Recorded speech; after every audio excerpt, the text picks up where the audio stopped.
जोहार, जय मूल निवासी में संकेत और आप देख रहे हैं MNTV।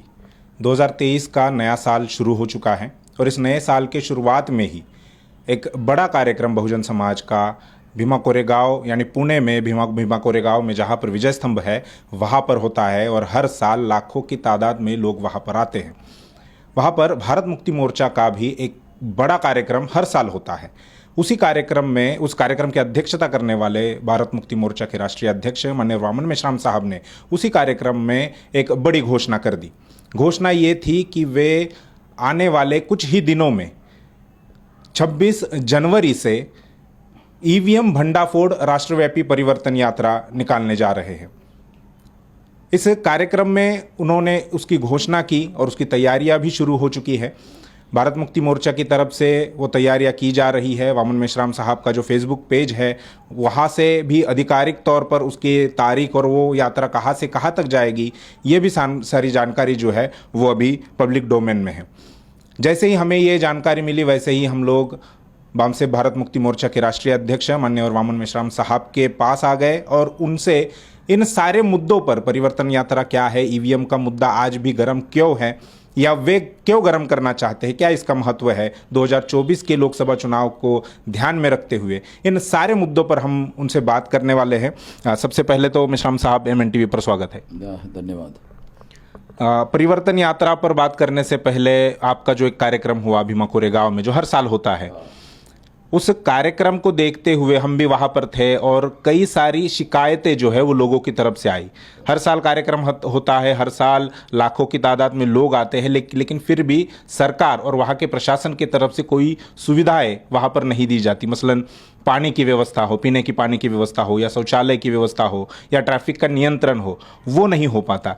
क्यों ऐसा हो रहा है इतने सालों के बाद भी? सरकार जानबूझकर ऐसा करती है। मेरे पास भी बहुत कंप्लेंट आई जी। तो हमने उस संबंध में पूरा डाटा कलेक्ट किया और उसका एक आरोप पत्र जो है हम तैयार किया है। वो आरोप पत्र सरकार को सबमिट किया जाने वाला है और उस संबंध में हम लोग आवश्यकता के अनुसार हाई कोर्ट में और आवश्यकता के अनुसार उस मुद्दे पर महाराष्ट्र बंद करने की दिशा में भी हम लोग प्लानिंग बना रहे हैं, क्योंकि ये छोटा मोटा मुद्दा नहीं है, बहुत ज़्यादा उसमें कमियां खामियां है। दूसरी एक बात आई है कि हमें ये बताया गया कि उसके लिए सरकार ने 100 करोड़ रुपए का बजट दिया, तो कहाँ खर्चा हुआ हमें तो कहीं दिखाई नहीं दिया। वो जो खर्चा है वो 100 करोड़ का तो क्या, मुझे तो 5-10 करोड़ भी खर्चा हुआ होगा ऐसा मुझे नहीं लगता। बहुत ज़्यादा होता है 5-10 करोड़ रुपया, तो कहाँ हुआ है? यानी सिंपल पानी और टॉयलेट तक की व्यवस्था नहीं थी, इतनी ज़्यादा अव्यवस्था थी। तो इसके बारे में हम लोग लिखित रूप से आरोप पत्र तैयार कर रहे हैं और वो आरोप पत्र प्रशासन को और सरकार को सबमिट किया जाएगा और संबंधित अधिकारियों पर अगर कार्रवाई नहीं हुई तो महाराष्ट्र बंद किया जाएगा। क्या ये अव्यवस्था जिसकी आप बात कर रहे हैं वो केवल जब ये बीजेपी और शिंदे जो एक अलग शिवसेना से लोग हुए हैं उनकी सरकार बनने के बाद ही ये अव्यवस्था है, या मतलब जब महाविकास आघाड़ी, इसके पहले कांग्रेस की भी सरकार रही है तो उस समय भी कोई खास हुआ नहीं। हम लोग ये भी प्लान बना रहे हैं कि क्या सुविधाएं होनी चाहिए, वो ड्राफ्ट भी हम सबमिट करेंगे। क्या क्या सुविधाएं होनी चाहिए, कमियां क्या रही और उसमें क्या होना चाहिए, क्या सुधार होना चाहिए और क्या होना चाहिए, क्या किया जा सकता है, तो वो सारी चीज़ें हम लोग करने वाले हैं। जी। और जहाँ तक ईवीएम भंडाफोड़ परिवर्तन यात्रा की बात है, आपने वहाँ पर घोषणा की और मोटा मोटी जो जानकारी हमारे पास है वो तो मतलब पब्लिक डोमेन में है, आपने स्पीच में बताया, सोशल मीडिया पर अभी आ गया है। लेकिन किस प्रकार का स्वरूप होगा उस यात्रा का, कौन से मुद्दे उसमें चर्चा के लिए रखे जाएंगे? 26 जनवरी 2023 से ये परिवर्तन यात्रा कन्याकुमारी से कश्मीर तक चलेगी। 26 जनवरी 2023 से शुरू होकर 26 जनवरी 2024 तक चलेगी। 365 दिन चलेगी, साल भर चलेगी। पहली बात तो ये ईवीएम भंडाफोड़ परिवर्तन यात्रा पार्ट 2 है। इसमें एक और बड़ा बदलाव किया गया है। शासन करती जमात बनो, ये बाबा साहब आम्बेडकर का जो संदेश है, इसके लिए भी बड़ा जागरण इस संबंध में किया जाएगा।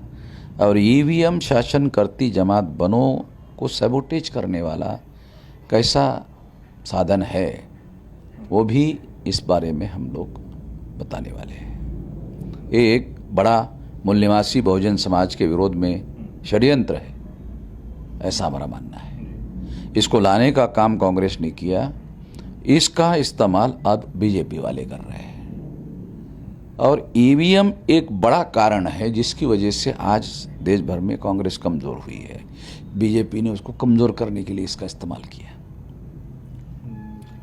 केवल ईवीएम के मुद्दे पर ही ये कॉन्सेंट्रेट रहेगी या और भी अन्य जो मुद्दे हैं? बेरोजगारी एक बड़ा मुद्दा बन गया है, इसके अलावा जो मान लो कि बेरोजगारी है फिर भी कोई आंदोलन नहीं है और सरकार संवेदनशील नहीं है, तो सरकार को इसका डर क्यों नहीं लगता? ईवीएम की वजह से। चाहे कुछ भी हो जाए, ईवीएम से हम चुनाव जीत लेंगे, तो समस्याओं का समाधान करने की जरूरत नहीं है। तो ईवीएम है ना असली कारण।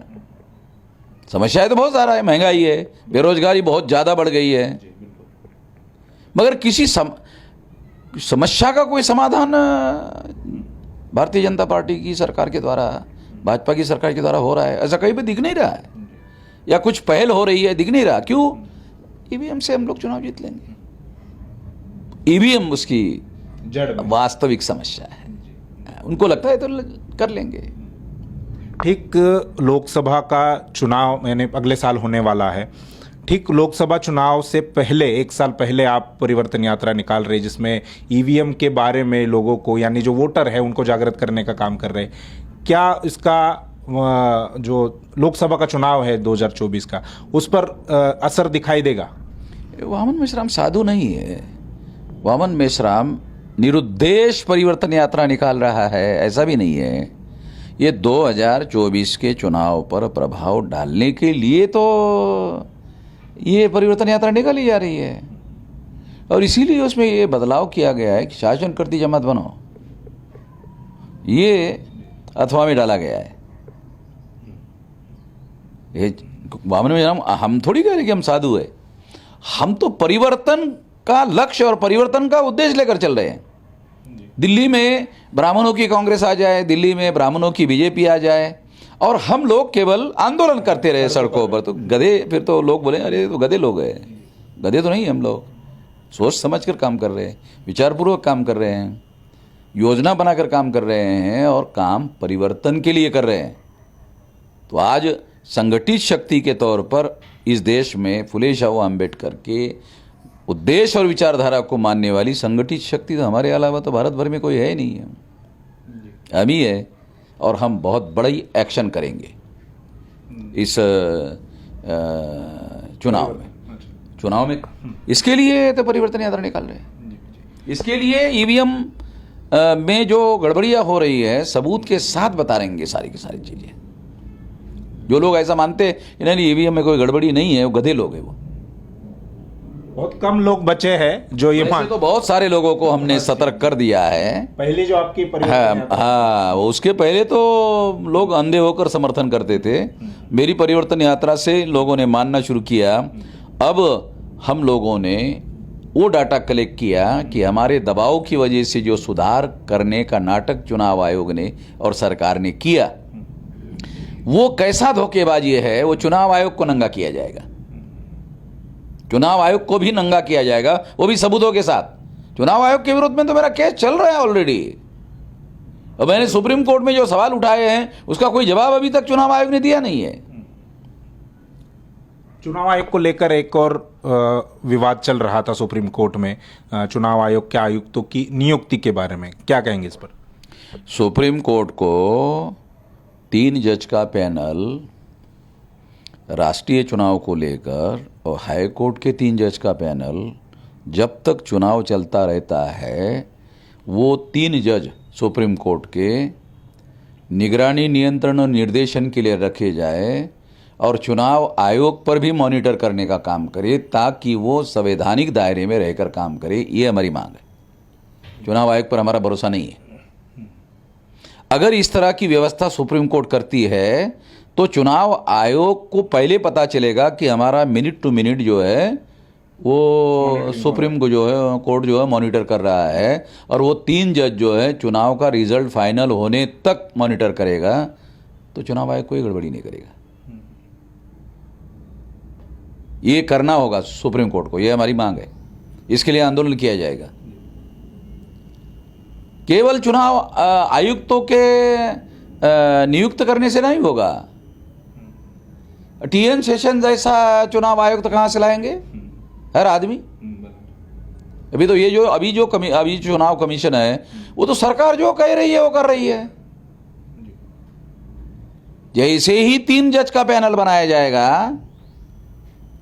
सरकार एकदम हट जाएगी, बिल्कुल कुछ नहीं कर पाएगी। चुनाव कमिश्नर बिल्कुल कोई गड़बड़ी नहीं करेगी, मिनट भर भी गड़बड़ी एकदम। तब संविधान में लिखा हुआ जो है ना, फ्री, फेयर एंड ट्रांसपेरेंट चुनाव होगा।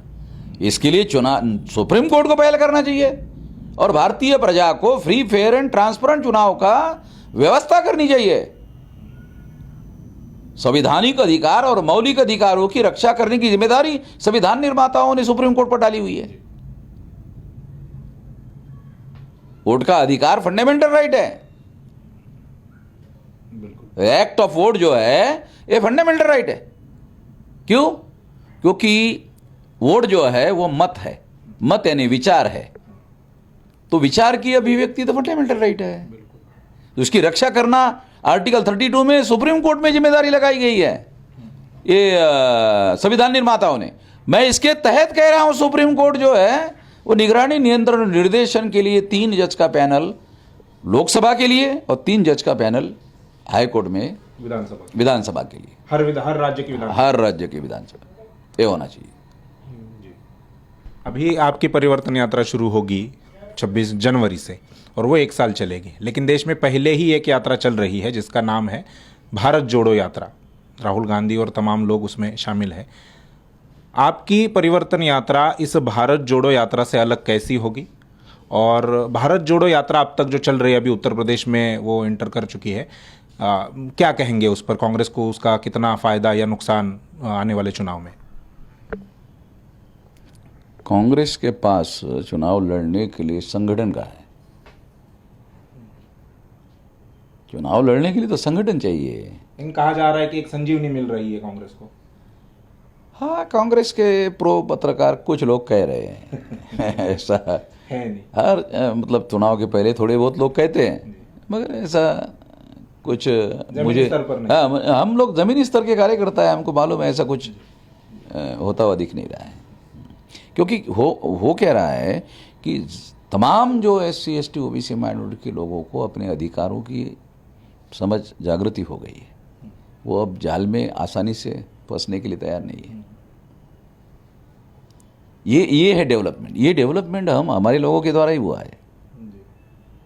और जैसे आप बोल भी रहे हैं कि तमाम जो समस्या है वो EVM की वजह से है, EVM की वजह से दोनों ने मिलकर लाया, दोनों का इस पर कंसेंसस है। और वो भारत जोड़ो यात्रा में उस मुद्दे पर कुछ बोल नहीं रहे हैं। उस मुद्दे पर राहुल गांधी कुछ नहीं बोल रहे, BJP वाले उसका समर्थन कर रहे, पहले विरोध करते थे, अभी समर्थन कर रहे हैं। भारत को तोड़ा किसने?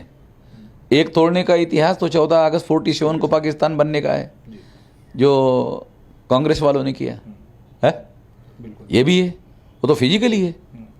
अभी राहुल गांधी का कहना है कि नहीं, भारत को फिजिकली तोड़ना संभव नहीं है, मगर हिंदू मुसलमान के नाम पर तोड़ा जा रहा है। तो SC ST OBC को पूछे बगैर उनको हिंदू लिखने का काम किसने किया? तो कांग्रेस ने किया। तो ये कांग्रेस ने करके BJP को मदद करने का, RSS को मदद करने का काम नहीं किया कांग्रेस ने। और अगर किया तो फिर किस आधार पर ये कह रहे हैं? अब ये इतना आसान नहीं है। आपकी परिवर्तन यात्रा केवल कांग्रेस वाले बीजेपी वालों को कहे कि ये तोड़ने का काम कर रहे हैं, भारत को तोड़ने का काम कर रहे हैं, मगर एक 14 अगस्त को पाकिस्तान बनाने का, तोड़ने का आरोप उनके खिलाफ है, जो हिस्टोरिकल है। और दूसरा जो है, ये जो गिनती हिंदू के नाम पर की गई है, तो कांग्रेस ने की, जिसका फायदा आरएसएस वाले ले रहे हैं आज। तो सारा का सारा फायदा जो आरएसएस को तो कांग्रेस वालों ने दिया है। वो किस मुंह से आरएसएस के विरोध में और भाजपा के विरोध में काम कर रहे हैं, इस पर यकीन कौन करे? आपकी परिवर्तन यात्रा कैसे अलग होगी? देखो, मेरी परिवर्तन यात्रा, हमारा मुद्दा ये है कि वो लोकतंत्र को बचाने के लिए जो है वो है, हम ईवीएम के विरोध में नहीं है, ठीक है। आप चुनाव का प्रबंधन करने के लिए ईवीएम लाना चाहते हो, 100% इंश्योर करो। जनता को क्यों नहीं दिखा रहे हो? जनता के प्रतिनिधियों को क्यों नहीं रख रहे हो वेरीफाई करने के लिए मशीन को? है? उनका विश्वास और यकीन बढ़े, ऐसे तरीके क्यों नहीं अपना रहे हैं? न सरकार अपना रही है, न चुनाव आयोग अपना रहा है, क्यों नहीं कर रहे? क्या क्या खतरा है भाई? जबकि संविधान में लिखा हुआ है free, fair and transparent. Transparent के सिद्धांत में, फ्री, फेयर एंड ट्रांसपेरेंट के सिद्धांत में लोगों के सामने होना चाहिए ये सारी चीजें। हो नहीं रहा है, जैसे मत पत्रिका छुपा के हो रहा है। छुपा के क्यों कर रहे हो? क्या तुमको दिक्कत है छुपा के करने के लिए? चुनाव आयोग को क्या दिक्कत है? चुनाव आयोग के पास फ्री, फेयर और ट्रांसपेरेंट चुनाव करने के लिए अधिकार है, इसके बाहर कोई अधिकार नहीं चुनाव आयोग के पास। मगर अधिकारों का चुनाव आयोग गलत काम के लिए उपयोग कर रहे हैं। मैंने सुप्रीम कोर्ट में सवाल उठाए, उसका जवाब नहीं दिया सुप्रीम कोर्ट, चुनाव आयोग ने। जो मैंने फैक्ट के साथ, तथ्य के साथ सबूत पेश किए हैं, उसका जवाब नहीं दिया। मैं ये मुद्दे उठाने वाला हूं। हम ईवीएम पर बात कर रहे हैं और चुनाव आयोग ने आरवीएम, रिमोट वोटिंग मशीन, ये एक अलग सिस्टम, अभी जैसे ईवीएम ही है, लेकिन चुनाव आयोग का ये कहना है कि मतलब पिछले 2-4 लोकसभा के वोटिंग जो हुए हैं उसके आंकड़े उन्होंने निकाले, तो उनका कहना है कि 60 से 65% लोग ही वोट डालते हैं, 35 से 40% जो वोट है वो लोग वो वोट नहीं डालते। उसके लिए उन्होंने ये सोचा, ये कारण बताया कि लोग माइग्रेंट हो गए हैं एक राज्य से दूसरे राज्य, काम की वजह से हो, शिक्षा की वजह से हो, या अन्य किसी कारणों की वजह से दूसरे राज्यों में, तो अपने गृह राज्य में नहीं आ पाते हैं वोटिंग के दिन में। इसलिए उन्होंने ये अभी नया सिस्टम वो ला रहे हैं। 16 जनवरी को जो सभी नेशनल पार्टियां हैं और रीजनल पार्टियां हैं उनके सामने वो डेमो देने वाले हैं। तो इस पूरे सिस्टम पर एक ईवीएम का एक अलग मुद्दा है और ये एक मुद्दा भी जो इंट्रोड्यूस कर रहे हैं, उस पर आपका क्या कहना है? और जो वोट परसेंटेज कम हो रहा है, क्या वो ये चुनाव आयोग जो बता रहा है वही कारण है, जैसा आप कह रहे हैं कि लोगों का विश्वास नहीं है, यकीन नहीं है चुनाव प्रणाली पर, ये कारण है? वोट परसेंटेज घटने के पीछे ईवीएम एक बड़ा कारण है। ईवीएम पर लोगों का विश्वास कम है, इस वजह से मतलब लोगों का विश्वास घटा। दूसरा, ये जो रिमोट वाला सिस्टम जो लाया जा रहा है, इससे घोटाला बढ़ने की संभावना है। क्यों? क्योंकि ये ईवीएम के आधार पर है। ईवीएम बेसिकली ईवीएम के आधार पर ही ये टेक्नोलॉजी खड़ी की गई है। बेसिक आधार ईवीएम है, उसके आधार पर ये टेक्नोलॉजी खड़ी की गई है, इसलिए घोटाला और बढ़ने की संभावना है। बिल्कुल, यानी पोलिंग बूथ पर वेरिफिकेशन नहीं होता है, फर्जी वोट डाले जाते हैं, तो दूर दराज में बैठे हुए लोग भी वोट उसमें डाल सकते हैं। ये घोटाला होने की संभावना इसमें ज़्यादा। राष्ट्रीय पिछड़ा वर्ग मोर्चा के द्वारा जो ईवीएम के संबंध में डेमो जो है वो तो पहले भी बताया गया था। एक है। दूसरी बात, चुनाव आयोग ने सुप्रीम कोर्ट में ईवीएम में कोई गड़बड़ी नहीं हो सकती ऐसा कहा कि नहीं कहा? कहा चुनाव आयोग ने। दूसरी बात, सुप्रीम कोर्ट ने चुनाव आयोग की बात को नहीं माना, ये सच है कि नहीं? अगर सुप्रीम कोर्ट ने चुनाव आयोग की बात नहीं माना तो प्रूव होता है कि चुनाव आयोग मिसलीड कर रहा था देश को। सबूत के साथ है ना। सुप्रीम कोर्ट के पास छानबीन करने का अधिकार है। छानबीन में चुनाव आयोग गलत साबित हुआ, उसके आधार पर ही हाँ, उसके आधार पर निर्णय दिया सुप्रीम कोर्ट ने। तो चुनाव आयोग में सालों से जो लोग सरकार के अधीन रहकर काम करते हैं वही लोग चुनाव आयोग बनाते हैं, मतलब कमिश्नर बनाए जाते हैं, जो ईमानदारी से सरकार की सेवा करते हैं, बहुत सारे गलत कामों में सहभागी रहते हैं। ऐसे अधिकारियों को चुन चुन कर कमिश्नर बनाया जाता है, जो केवल ताबेदारी की नौकरी करते हैं, जैसा सरकार कहे वैसा करते हैं। इसलिए जब इकोनॉमिक सर्विस के लिए, एडमिनिस्ट्रेटिव सर्विसेज के लिए और लॉ सर्विसेज के लिए, फॉरेन सर्विस के लिए जब पब्लिक सर्विस कमीशन के पास में सिस्टम है तो उसके लिए ऑल इंडिया की परीक्षा लिया जाए। बिल्कुल। Indian election service, IES.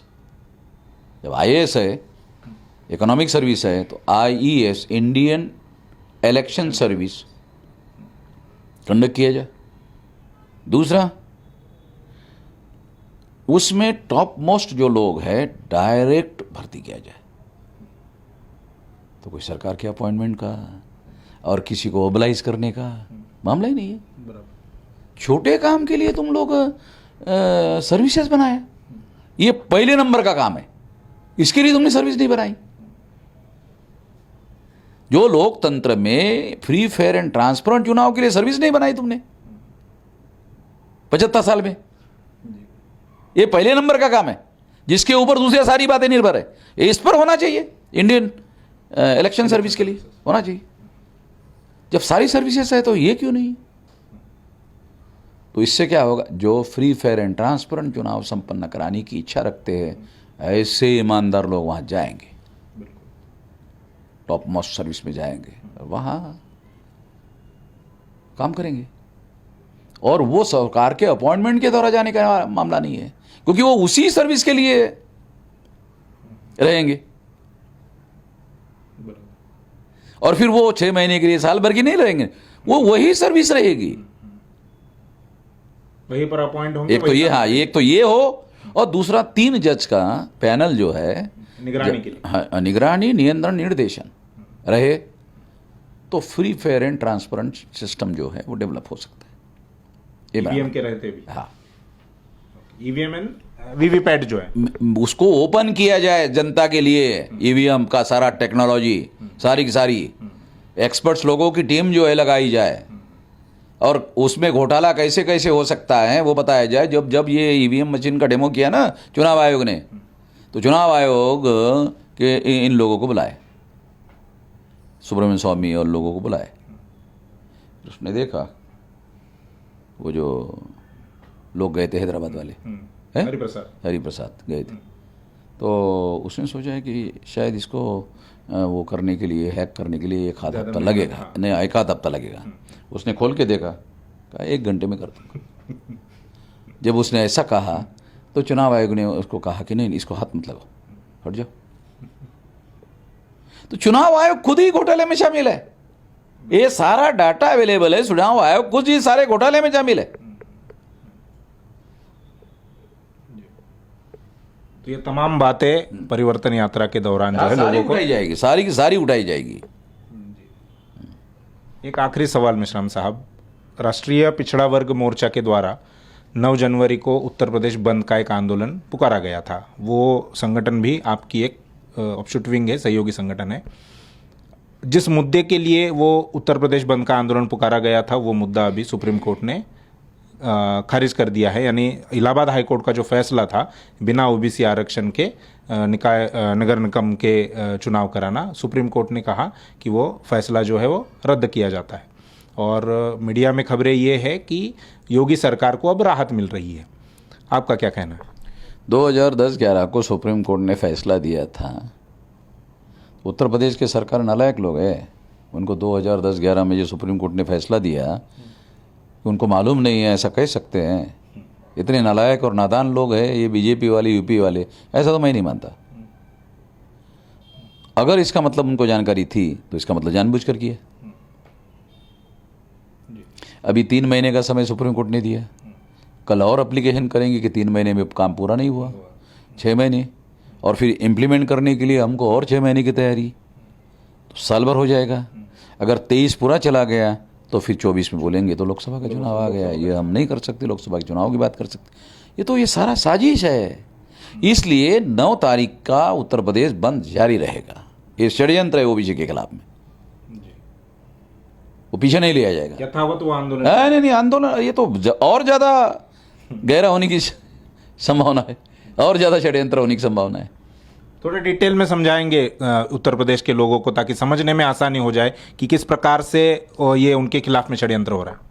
देखो, सबसे पहले तो क्या है कि 10/11 को सुप्रीम कोर्ट ने निर्णय दिया था, ये जो 3 मुद्दों वाला जो है ना, इसको क्या नाम दिया उन्होंने सुप्रीम कोर्ट ने, वो मुझे याद नहीं आ रहा शब्द जो है, जो सुप्रीम कोर्ट में 3 टेस्ट जो है ना, ऐसा कुछ शब्द यूज़ किया था उन्होंने। तो वो तो 10/11 को दिया था, और इन्होंने 22 को, मतलब 11 साल के बाद में। तो नादान और नालायक लोग तो है नहीं ये, मतलब इनको जानकारी है सुप्रीम कोर्ट की, तो जानकारी है तो अमल करने की जिम्मेदारी प्रशासन की है ना, और सरकार की है, मुख्यमंत्री की है, लॉ मिनिस्ट्री की है, जो स्टेट लेवल में है।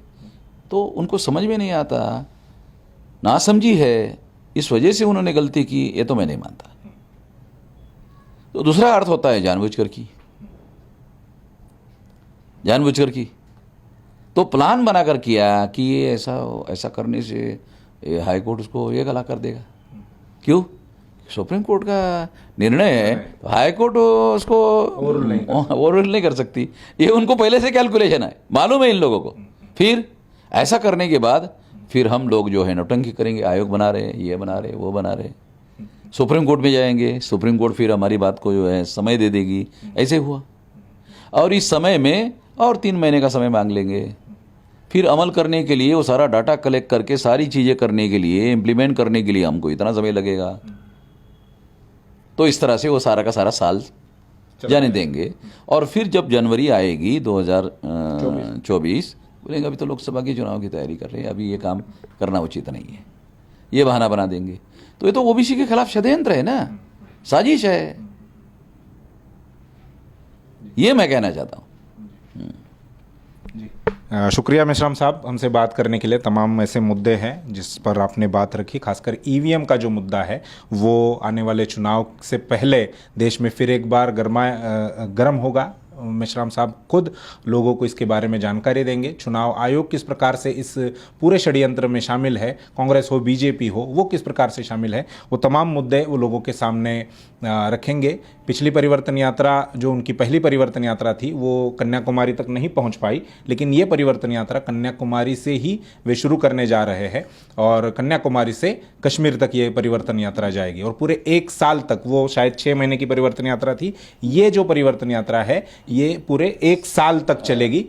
26 जनवरी 2023 से लेकर 26 जनवरी 2024 तक ये मुद्दे जो है चर्चा में लाए जाएंगे। मैं फिर एक बार मेश्राम साहब का शुक्रिया अदा करता हूं, और इस पूरी चर्चा पर आपके अगर कोई सवाल है, कोई मुद्दा अगर समझ में नहीं आया, या आपकी राय क्या है इस पूरी चर्चा पर, वो हमें कमेंट बॉक्स में ज़रूर लिखकर बताइए। और ये वीडियो ज़्यादा से ज़्यादा लोगों तक पहुंचाने के लिए इसे लाइक कीजिए और शेयर भी कीजिए। शुक्रिया।